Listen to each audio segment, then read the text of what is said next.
Beginning with the raw materials of strong character and worthy values, leadership skills are carefully molded by the expert hands of drill instructors and unit leaders. Hammered into fighting shape in the forge of intense training, hardened by the fires of Marine tradition, galvanized by self-discipline, pride, and patriotism.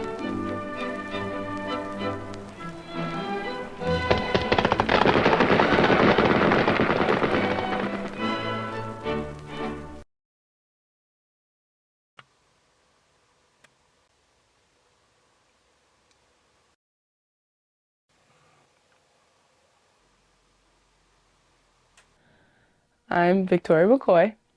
I'm 18 years old. Oh, fuck. My name is Victoria McCoy. I'm 18 years old. I am attending Howard University next year. I'm looking to become a Marine Corps officer. So I was born premature. So I was born like 3 months early. So I was 2 pounds and 3 ounces when I was a baby. Yep, see, scary looking baby right there. Like she could fit us in her hand. Fortunately, I grew up pretty healthy, like no different from anyone else, which is good. I live with my twin brother. Everything I got, he got the exact same thing, or we were put in like the same sports or anything like that. You know, my dad wasn't the greatest person, so I was a little bit worried most of the time.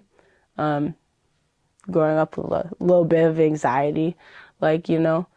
I mean, I got through it. Now I'm senior year, you know. Started off the year pretty well. And now I'm still going on with the year pretty well, and I have all this stuff to look forward to. Well, I was just thinking of the military. I was like, oh, that'd be pretty sick, you know, like I'll do the military. I feel like I wasn't really recruited. It was kind of something that came up to me first.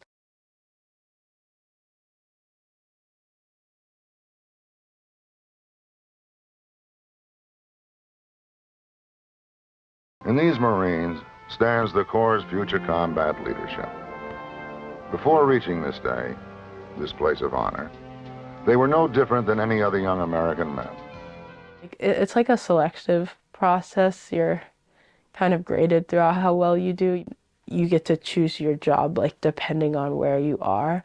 So if you don't do that well against your people, you're going to be the last person who gets to pick your job. You have to do interviews and a physical fitness test. So the physical fitness test consists of a 3-mile run, a plank, and pull-ups. And then the interviews consist of a bunch of different questions that officers would ask you, basically about leadership qualities of an officer. An officer is leading 60 people. It's beyond basic combat, and it's beyond leadership skills. So you need to do well on those. If you do get it, the summers are mostly where things happen. So the first summer, I think you stay a few weeks on a boat and learn how to become a naval man or woman. But it's difficult, you know, like there's so many different processes you have to go through, like checking every single aspect. Like when I say every single aspect of your physical health, it's like everything. I was the only girl in my group, my Puli group. So it's like when you're doing pull-ups or things like that, you know, men are just physically stronger. So it looks a lot easier for them than it does for me. I probably look like I'm struggling a lot more than them. But the fact is that I still get it done. I think what I lack in physical strength, I do make up for intelligence, maturity too. It's psychologically proven that women do mature quicker than men. I decided I wanted to become a Marine Corps officer. Mostly because I could think it was the hardest challenge I could think of. I kind of like the energy of like having to do like athletic, physical, like working out, things like that, but also having to stay like mentally tough. Like when most people go to their job, it gives you a sense that you're being useful, you know, in your job. But being in the military, it's like you are protecting the country. What serving is really doing for the country as a whole is probably most important to me. I think violence probably becomes unnecessary when too many people start dying. I think you'll notice in history with like wars and even recent wars, most of the time when it becomes a concern, people do something about it. And other times they don't, and it still had its lasting impacts on those country or those people. You could definitely see that today with like, racism. It's an ongoing war. Like most of it you don't really notice. Here it's like she's black, she got braids in, she's tough, like she's got tattoos. This one's by bunnies. Pablo, Galvin. When you're just becoming friends with someone, the question always comes up like, oh, what did you first think of me? A lot of people like maybe thought like, oh, you're intimidating, you looked a little mean, like, not sure what exactly mean looks about me. The most I've experienced though was like in this year, like not too long ago at one of our basketball games, some of the parents kept on saying like, tee that black girl up, which is kind of annoying. It means like give her a technical. So like if she's like arguing with the ref, basically when you do something you're not supposed to be doing, it's a technical foul. You just say tee that girl up. You don't have to say tee that black girl up, especially if you're the one black girl on your whole basketball team on the court actually. But then you go somewhere where it's mostly black and they'll call you white girl the whole time. So it's like, okay, then what am I? I'm both, but you're also neither at the same time. I am excited for college. I'm a little like, I've grown up pretty independent, so I'm not really worried about that. I'm more worried about fitting in at Howard just because it's mostly like full black kids. Well, there's like an idea of what a black person should look and sound like, what a white person should look and sound like. Unfortunately, I probably don't sound as similar to all the black kids, and I mean, the summer I might look pretty similar, but in the winter I definitely don't. I think it's harder to know who you are when you're mixed. You have two completely different cultures, one of which blames the other for everything that's happened to them. So it's like, you're either too white for the black kids or you're too black for the white kids. I just want to go a place that, everyone looks like me. The culture is the same. A lot of people who come from there do great things, which is exactly what I'm looking to do. Sports thingies up here. Outstanding offensive player. Yep, that's me. Yeah. Basketball, it gives you a sense of like accomplishment. Like, you're working hard at something and showing up in your game. I kind of thought because I'm black, I don't know why I'm not playing basketball. Like, that sounds terrible to say, but I can say that because I'm black. Like, we play basketball, like it's our sport. I love it. I love playing basketball. I love dribbling, love shooting, and it's I feel like giving me more of a purpose. It gave me more of a drive. What year did I become captain? I think I became captain my sophomore year. I showed respect. I listened to my coaches. I took constructive criticism too. It's really about it's also about how you, if you make mistakes and how you can fix them. I don't think I kept on making the same mistakes. There's some games where I know I'm not going to be open as much because there's some teams that might focus on me more than others. And you gotta mentally prepare yourself to say, I'm not gonna score all my team's points tonight, I'm not gonna be the leader tonight, someone else has to do that. These are my vinyls. I have a bunch of vinyls. There's a lot to balance. You feel like you're doing something all the time. You still have to do all this military stuff, signing papers, going to all these events, doing other things, but then you have to go do sports, do your homework, takes up a decent amount of your day, go to school especially. There's mostly rock ones, my CDs, my Pokemon. Don't forget about the Pokemon. I think being successful means that you've completed those small goals until you reach to your biggest goal, whatever that is. I think you also have to fail to be successful, honestly, because you're not going to learn from your mistakes if you don't fail. Most of the time, I would say I'm not proud of the things I say or the way I act, and I don't think I learned from them very well.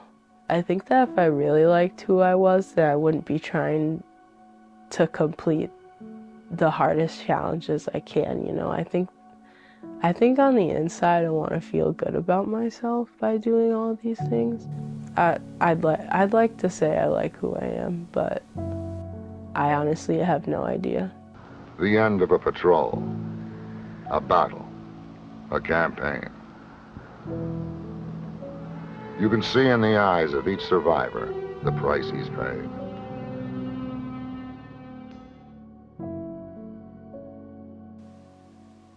So if I don't get the officer scholarship and I'm enlisted, I picked embassy guard. But if am an officer, I'd like to be a logistics officer, which logistics is a job that handles the readiness of the Marines. So it's like, you know, lugging these giant pieces of equipment off of ships and the organization of that, or just getting anything ready for like the infantry that's getting ready for battle. And anytime you go to war, there's a small chance of dying. As a woman, you don't have a lot of protection, I guess. Like, it's male dominated, you know. If something were to happen to you, it's rape threats are always something that happens in the military. There's a lot that they don't let get out because, you know, they don't want that like type of publicity. But it's something that definitely happens. But physically, it's not. There's no matchup there. You know, you have a 210, 6'2" guy trying to do something to you. It's gonna be hard for a 5'5", 120-pound girl to, you know, fight him off. So Confidence in their previous training, their leadership, their fellow Marines, and themselves is enough to overcome most fears.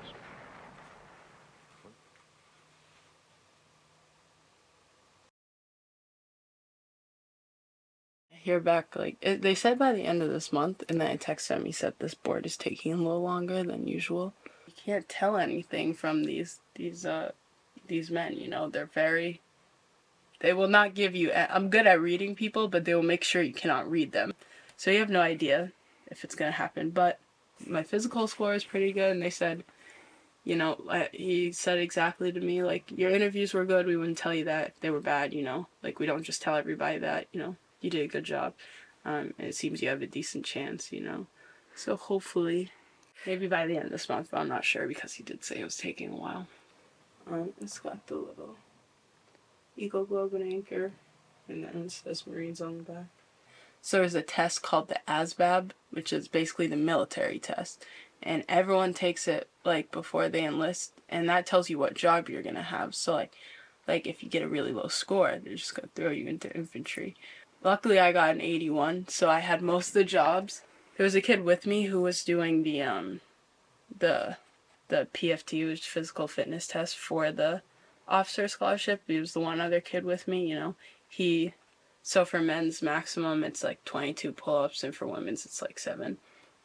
I got the 7, he didn't get the 22, you know. What was bothering me was he was ahead of me during the whole run, which sucked, but at the end I sprinted to catch up to him, even though I was exhausted. This is what you have to do. I think maybe you stay with the mindset, okay, if this person beat me in this, then I'm gonna have to beat them in that. Especially having like one test that you take like a year before determine like what your job's gonna be for the next like 4, 8, 12 years. I don't know, freedom. Anchor probably has to do with being a part of the Navy. And the globe is probably just protection of the globe, I'm assuming. There's kids that just don't try, but that's because they have other things to worry about, you know? And like, so like there also could be people looking down on them, and then you're just grouped with them. So it's like, okay, I have to, you kind of just have to prove yourself, kind of. But you're not really sure if it's like you saying you have to prove yourself or if it's actually you having to prove yourself to other people. But I can say that I'm pretty sure it's you have to come off a different way, especially when you're surrounded by a bunch of kids that don't look like you.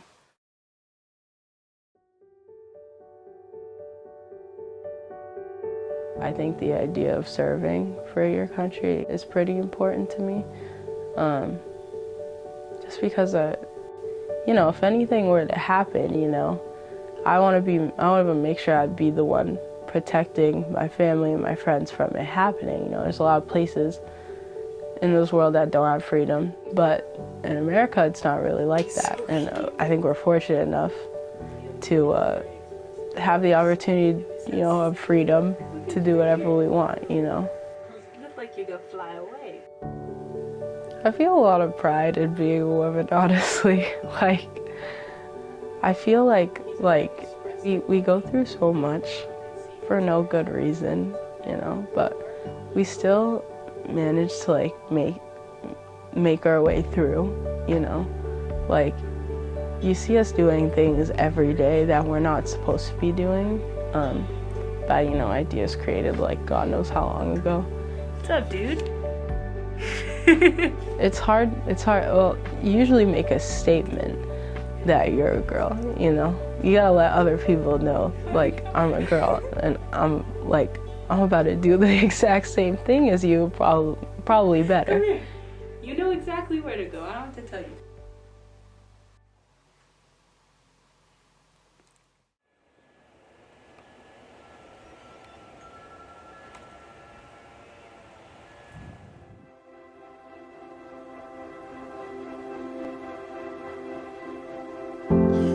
Look at that number. It's my personal pleasure and professional privilege to let you know you've been selected for the National NROTC Scholarship. Congratulations. Congrats, Vicky. Let's see that smile. Full scholarship, Howard University. That's awesome, Victoria. We're so proud of you.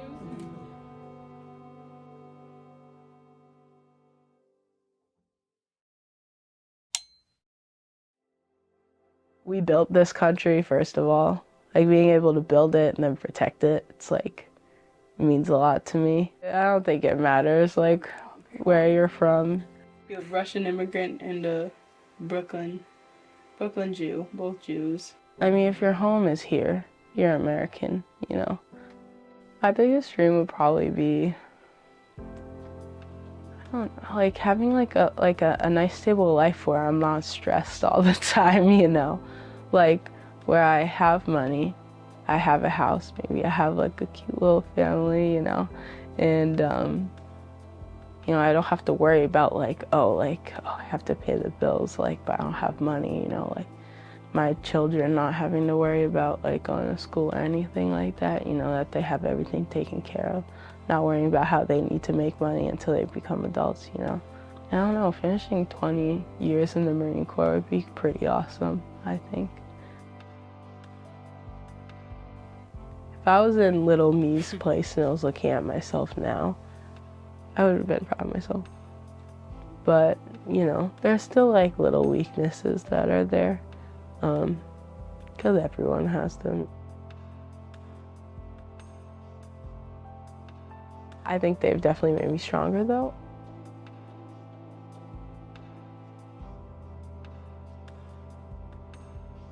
A leader is a man that can get other men to do what needs to be done when it needs to be done.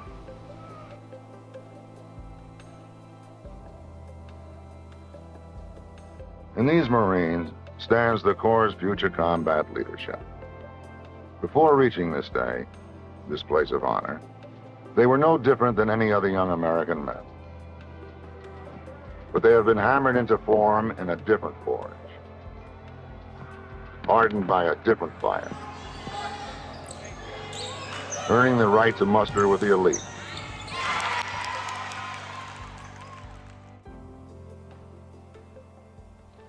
The few, the proud.